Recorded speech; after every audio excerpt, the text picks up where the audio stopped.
And where does that performance rank for you this season? Is that the best performance so far? Well, thank you. Yeah, I mean, it obviously is it's a great achievement for us to get there. To win a semi is a great thing. To win a final is the thing. So I don't want to get too far ahead of ourselves, but we can certainly enjoy the performance and the result today. I'm not sure where it ranks in the season. It's obviously right up there because of the size of the game and the quality of the opponent. But we have had some good performances this season. We are progressing. We are getting better. There are always going to be some bumps, but today was a performance of huge character, personality, work ethic, quality.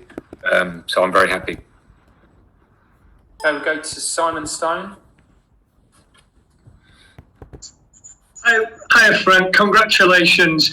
Is this kind of vindication of the way that your team's played? Because you say there are bumps in the road, but sometimes when you have a bump, you get heavily criticised.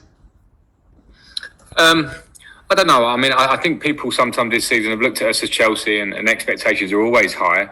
But then the reality beyond that I know because I work every day here is that we're working towards something. We want to close a gap above us. It doesn't come easy. We've seen that with other teams over recent years.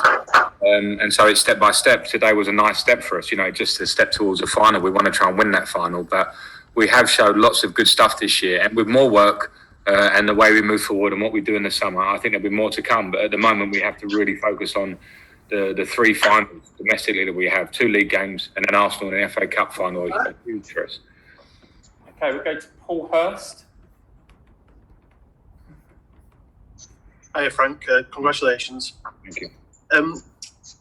De Gea for the second goal, kind of, everyone's kind of picking that out as a fault. It's not the first time he's failed to stop a kind of long range shot. Was that something that you had in your mind in the kind of tactics building up to the game? It wasn't because I've got huge respect for him as a goalkeeper. I know people will always, hone in on keepers when they make those errors because they're critical for them. But all I did say to Mason at half time was that I want to see him strike through balls more. He had a shot in the first half. He tried to kind of whip it or bend it. And for me, you've got to try and outside the box against top keepers. And De Gea is a top keeper. You have to strike through them. Of course, he didn't catch it brilliantly and it goes in, probably done as a mistake. But it's more I was actually worried all about. My job is to worry about my players. And with Mason, I just want him to shoot more. Fortunately, 3 minutes after I said it, he did. James. Hi, Frank. Just on, I mean, there are a lot of outstanding performances from your players today. Just on Mason, he obviously offers you a lot on the ball, but for such a young player, he's sort of intelligence and application, pressing from the front must delight you. And also, just what do you think of Kovacic in midfield? Yeah, I think with Mason, that's a big thing this year now. He's got huge talent on the ball. I'm never going to underscore that, but there's improvement that can be made with him. I think he wants to be a player, and I mean a top player so much that the final pass and his amount of goals that he can score in a season, they're going to come because he's young and this is his first season in Premier League football and the amount of games he's played. But his work ethic off the ball is huge, and sometimes it can go amiss. Sometimes people can skate across that. When you see a performance against a team where you need work ethic off the ball and he leads from the front with his age but with his boundless energy and commitment, it's a massive thing for me when I'm looking at how I want us to play and how the team that I pick.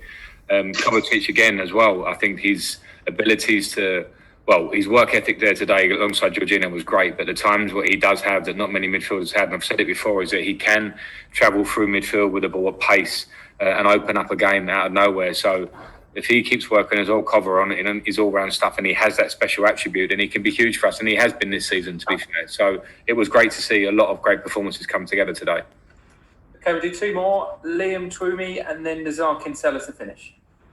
Hi, Frank. Congratulations. All right, thank you, Liam. I remember the 1-0 defeat to West Ham earlier in the season when Chelsea didn't make a single foul, and I remember you talking about that afterwards, saying that the team didn't really have the intensity that day.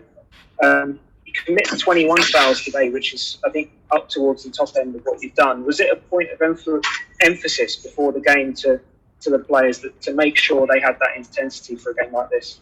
Yeah, it was, Liam, and the players have to take credit for it, but we worked a lot in the last 2 days and we haven't had much time at the minute, and you can't physically work much, but to show them the the dangers that come from Manchester United. One, they run behind. We know that from playing them earlier in the season, but they're getting even better at that with the speed of their front three and Fernandes. But two, they also find really good areas in between midfield through the lines.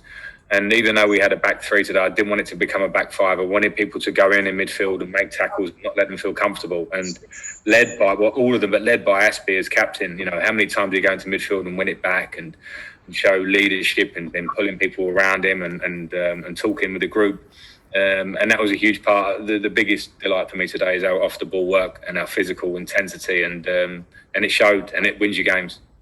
Okay, last question, Jacob Steinberg.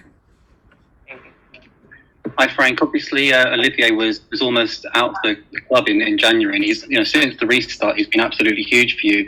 What kind of example does he set to the younger players in terms of that attitude? And does it surprise you how good he's been since then? No, he sets an amazing example. If you take the story of the season, Tammy was playing well. Ollie didn't get many opportunities. He kept training in January. He could have left. He didn't. He had the most positive attitude possible. When I speak to him man to man, it's so easy to speak to him because he exudes professionalism in the way he is. And then I'm not surprised because I know what Ollie can do, and the way he's playing, the presence he has, and the quality he has, the way he trains every day means that he can play to that level. And the thing we have to do is make sure we work off and around him as well. And we had speed and we had energy, and we took time to get up the pitch at times from moving the ball from side to side, which allows Ollie to get in positions in the box. So yeah, he's been great. The young players should see in him everything that it takes to be a professional, a work ethic, a humility, to be a team player. He's done that all season, and now he's getting absolutely the credit he deserves, and I'm getting a player who's scoring really regularly after lockdown. Okay, we'll leave it there. Thanks everyone. Thank you. See you in the week. Cheers.